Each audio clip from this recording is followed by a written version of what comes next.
मत डालिए, हम और ज्यादा आगे तक नहीं जा पाएंगे। इतना हमने किया, मेंटली, आर्थिक तौर पे, मानसिक तौर पे, दोनों तरह से हमारा बहुत शोषण होता है। हम दोनों का तालमेल बैठा पाते हैं, जब जाके इतने मार्क्स आ पाते हैं। हर वक्त ऐसी परिस्थितियां नहीं बन पाती। सरकार, आप समझे, ऐसे रद्द करना कोई सोल्यूशन नहीं है। हमने बहुत परिस्थितियां देखी, उसके बाद ये मिला। हमारे साफा को हमसे बहुत उम्मीद थी, बहुत ज्यादा। उनको लग गया था, तो उन्होंने मुझे पढ़ने भेजा। आप सोचिए सर, थोड़ा सा अपने निर्णय पे विचार कीजिए। बहुत से कैंडिडेट्स हैं जिनकी मैंने भी स्थिति थी, बहुत हालत खराब है उनकी। आप हो सके तो प्लीज एक बार अपने निर्णय पे पुनर्विचार किए। एड 2 भर्ती को बहाल कराइए, योग्य को नियुक्ति दीजिए, दोषियों को सजा दीजिए। योग्य को नियुक्ति दीजिए, दोषियों को सजा दीजिए। ये बेरोजगार क्या कह रही है? ये जो कह रही है, यह मांग हम लगातार आपसे कर रहे हैं कि आखिर जांच क्यों नहीं हो रही है, जो दोषी हैं उन्हें पकड़ा क्यों नहीं जा रहा है। ऐसे बेरोजगारों की आह, दुख, दर्द आपको ले डूबेगी सरकार। मुख्यमंत्री अशोक गहलोत कहते हैं 300 साढ़े 300 लोगों तक पेपर पहुंचा है और एसओजी अब तक 15 ऐसे लोगों को गिरफ्तार कर पाती है जिन तक पेपर पहुंचा है। कुल 39 लोगों में से बाकी इसके रैकेट चलाने वाले हैं। तो फिर 300 सवा 300 लोग कहां हैं? जब तक दोषी पकड़े नहीं जाएंगे, नेटवर्क का खुलासा होगा नहीं, इन बच्चियों को कैसे इंसाफ मिलेगा? जल्दी से जल्दी अगर इस नेटवर्क का खुलासा कर दिया जाए, सबको पकड़ लिया जाए, तो रीट लेवल 2 में मेहनत करने वालों को भी बहाली दी जा सकती है। मगर यह सरकार साजिश कर रही है कि किसी भी तरह से परीक्षा रद्द हो जाए। रद्द करने की मांग तो तब उठी जब सितंबर में परीक्षा हुई। परीक्षा के अगले दिन पता लग गया कि पेपर आउट हुआ है, मगर चूंकि लोगों ने पैसा खाया था, खिलाया था, इसलिए इस तरह का वातावरण बनाया गया कि परीक्षा रद्द नहीं होगी, कोई जांच नहीं होगी, नियुक्ति दी जाएगी। उसका नतीजा क्या हुआ? नतीजा हुआ कि स्ट्रांग रूम से ही पेपर चुराए जाने की घटना सामने आ गई और परीक्षा रद्द करना पड़ा। रद्द भी कर दिया आपने। आप कह रहे हैं अब 2 परीक्षाएं लेंगे। 2 क्यों लेंगे? इन बच्चियों को, इन जैसी बच्चियों और बच्चों को इंसाफ मिलना चाहिए और जल्दी से जल्दी। अगर आप आरोपियों को नहीं पकड़ पा रहे हैं, दोषियों को नहीं पकड़ पा रहे हैं, तो एक निश्चित तिथि के अंदर परीक्षा कराकर इन्हें नियुक्ति दिया जाना चाहिए। रीट लेवल 1 में भी यह जांच नहीं करा रहे हैं, इसलिए डर लग रहा है। जो सफल हुए हैं वो सोच रहे हैं कि जल्दी से जल्दी हमें नियुक्ति मिल जाएगी तो हम बच जाएंगे। ऐसा होने वाला नहीं है, क्योंकि जिस तरह से यह मसला चल रहा है, जांच होगी तो परेशानी सब पर खड़ी हो सकती है। इसलिए जल्दी से जल्दी जांच करके, कितने लोग हैं, 15-16 हजार नियुक्ति देनी है, दोनों ही, रीट लेवल 1 में भी इतना ही, रीट लेवल 2 में भी इतना ही। क्या इतनी जांचें भी नहीं हो सकती? जो मेरिट लिस्ट को लेकर आरोप लग रहा है, उस मेरिट लिस्ट को लेकर सरकार गूंगी और बहरी क्यों हो गई है? राजस्थान माध्यमिक शिक्षा बोर्ड के अधिकारी कहां गायब हो गए? बताते क्यों नहीं कि मेहनत कशों का कितना अंक आया है और चोरों का कितना आया है? सवाल दर सवाल उठ रहे हैं, मगर सरकार चुप है। सरकार क्यों चुप है? इस मामले में इतना आसान है जांच करना और ऐसी बच्चियों बच्चों को इंसाफ देना कि आप देख चुके हैं कि हरियाणा में क्या हुआ। नियुक्ति दी गई, जांच सीबीआई को दी गई, जांच हुई, दोषी पकड़े गए और मुख्यमंत्री भी जेल में गए। तब के जांच दे दो सीबीआई को, नियुक्ति दे दो सबको, जांच हो जाएगी, जो चोर हैं वो पकड़े जाएंगे। ऐसी बच्चियों ने क्या गुनाह किया है कि आप इस तरह की सजा इन्हें दे रहे हैं? सिलेबस बदल जाएगा, 2 बार परीक्षा होगी। एक परीक्षा की तैयारी में कितनी मेहनत लगती है हम जानते हैं, क्योंकि हमने शहर दर शहर रहकर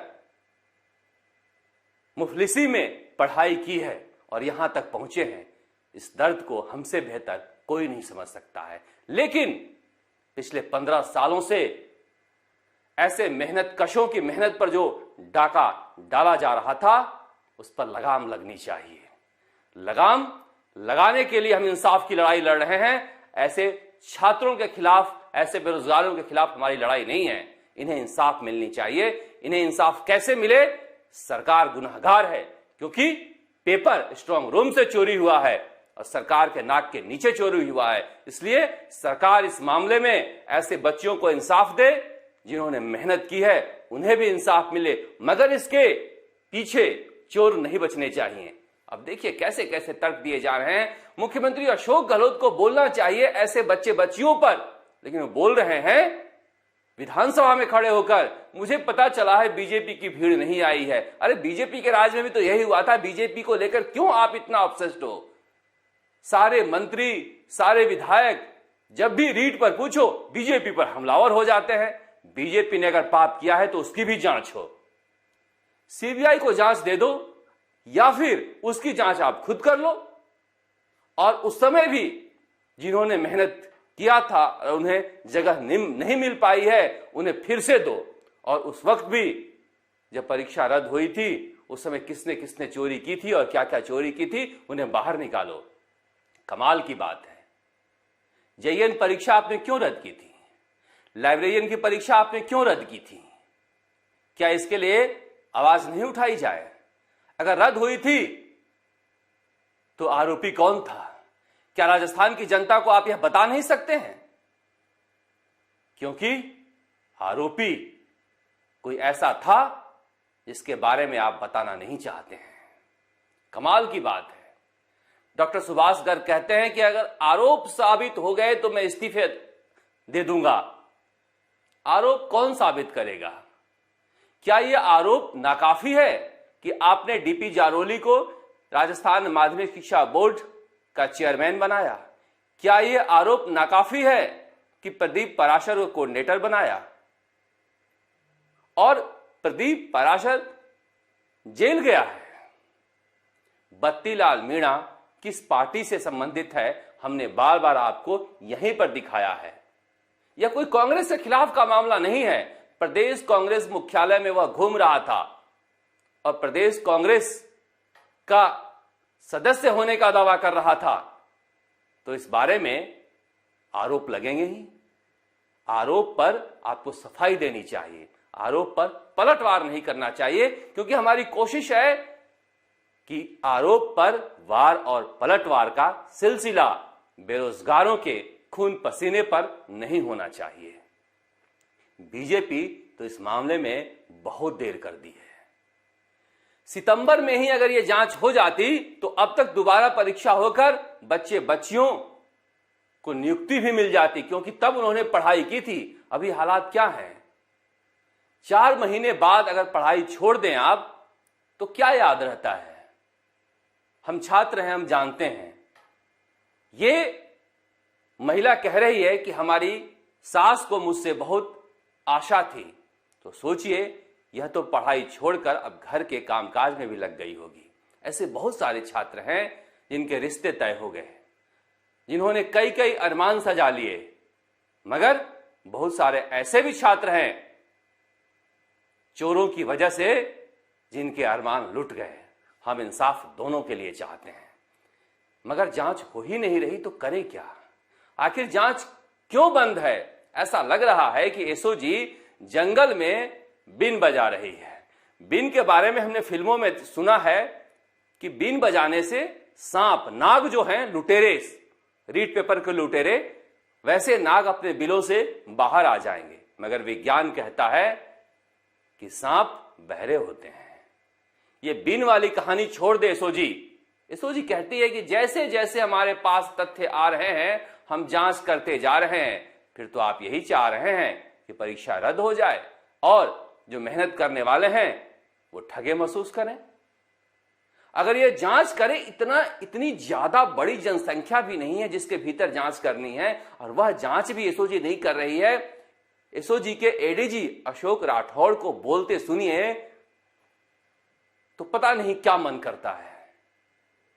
कहते हैं जांच हो रही है, जैसे जैसे तथ्य आएंगे हम जांच करते जा रहे हैं।